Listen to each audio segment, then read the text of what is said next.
Welcome to KT media. This is Krishna Teja and ఈరోజు మాత్రం Harsha Sai case గురించి అప్డేట్ ఇవ్వబోతున్నాను. ఎందుకంటే హర్ష సాయి ఏంటి అండ్ మిత్ర శర్మ ఏంటి, ఇవన్నీ కూడా తన లైఫ్ స్టైల్ ఏంటి అండ్ ఎలా కేసు ఏంటి అనేది చెప్పబోతున్నాను. అండ్ మన ఛానల్ను సబ్స్క్రైబ్ చేయండి అండ్ మీ ఫ్రెండ్స్కి షేర్ చేయండి. ఇందులో ఎక్కడ అంటే మనం ఎవరి వర్గము, ఎందుకంటే లేడీస్ టెన్స్ అనేది ఏం లేకుండా ఏం జరిగింది అనేది మాత్రమే చెప్పబోతున్నాను. ఎందుకంటే హర్ష సాయి గురించి మనకందరికీ తెలుసు, ఒక యూట్యూబర్గా అండ్ ఇన్ఫ్లుయెన్సర్గా తను చేసిన ఒక డిఫరెంట్ పబ్లిసిటీ వల్ల తను ప్రమోట్ అయిన విధానం. ఎందుకంటే చాలా ఇన్ఫ్లుయెన్సర్లలో హర్ష సాయి స్టైల్ ఆఫ్ వేరు. ఎందుకంటే తనేదో డబ్బులు పంచిపెట్టడము, రిక్షా వాళ్ళకు, కూరగాయలు అమ్మే వాళ్ళకు లక్షలు లక్షలు ఇవ్వడము, దాని మీద కాంట్రవర్సీ కూడా చాలా అయింది. ఎందుకంటే నువ్వు కొంతమందిని మోసం చేసి, ఎందుకంటే ఇట్లా గేమింగ్ యాప్లను ప్రమోట్ చేసి తనకంటూ ఒక డిఫరెంట్ టైప్ ఆఫ్ ఆర్మీని, ఒక టైప్ ఆఫ్ వాలంటీర్ వ్యవస్థను క్రియేట్ చేసుకొని తనను తాను హైప్ చేసుకున్న విధానం అయితే నిజంగా ఒక వర్గానికైతే పాజిటివ్గా ఉంటుంది. దీనికి ఒక ఫ్యాన్ బేస్, తనకంటే ఒక ఫ్యాన్ బేస్ అయితే క్రియేట్ చేసుకున్నాడు. ఎందుకంటే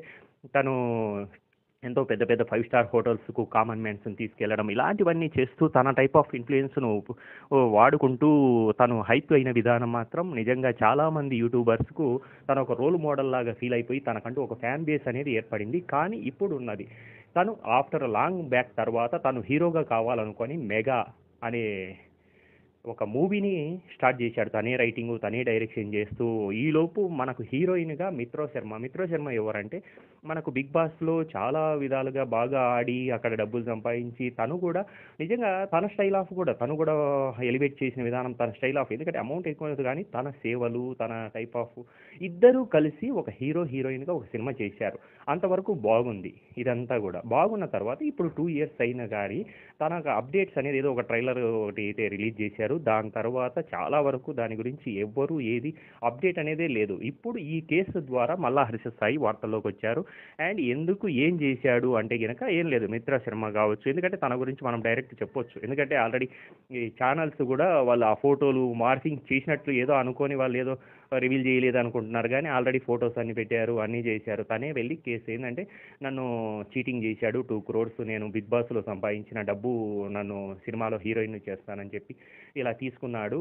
తనే డైరెక్షన్, హీరో, ఎందుకంటే తనకున్న హైపును ఇద్దరు కూడా డిఫరెంట్ నిజంగా వాడుకోవడమే, ఇద్దరు మ్యూచువల్ బెనిఫిట్గానే ఆ సినిమా అయితే స్టార్ట్ చేయడం జరిగింది. ఇక్కడ ఎందుకంటే నేను చేసిన ప్రమోషన్లలో కావచ్చు, జర్నలిస్టులకు వాళ్ళు ఇచ్చిన హైప్ కావచ్చు, వాళ్ళకి ఇచ్చిన డిఫరెంట్, ఎందుకంటే తను డబ్బు సంపాదడం, పంపించడం, పంచడము ఇవన్నీ కూడా చాలా ఈజీగా చేస్తాడు. కాబట్టి వీళ్ళిద్దరూ కలిసేటప్పటికి ఒక హైప్ అయితే ఈ సినిమా క్రియేట్ అయింది.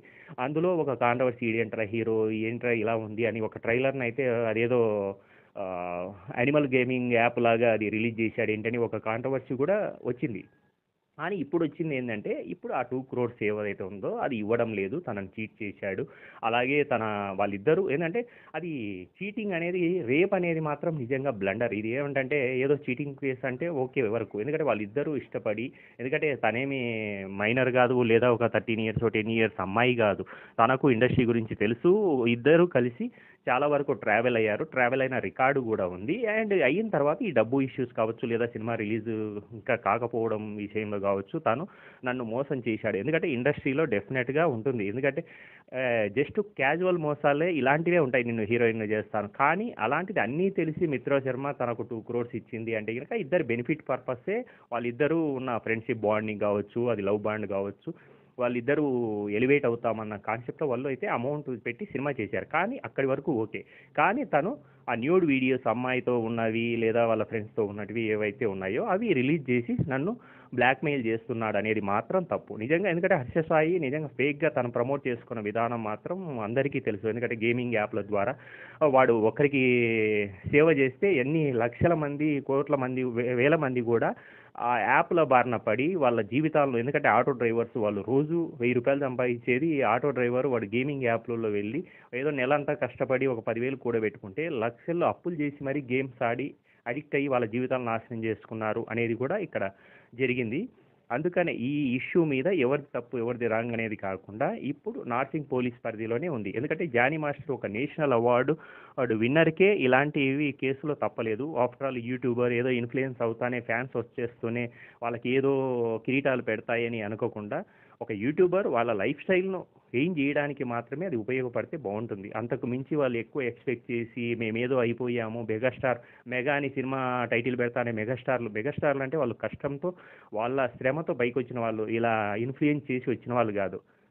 కాబట్టి ఇవన్నీ దృష్టిలో పెట్టుకొని ఉంటే బాగుంటుంది అని అనుకుంటున్నారు. ఈ కేసు ఎంతవరకు వెళ్తుంది అనేది నెక్స్ట్ వీడియోలో మళ్ళీ మీ ముందుకు వస్తాను. And please subscribe and share your groups. This is Krishna Teja. Thank you.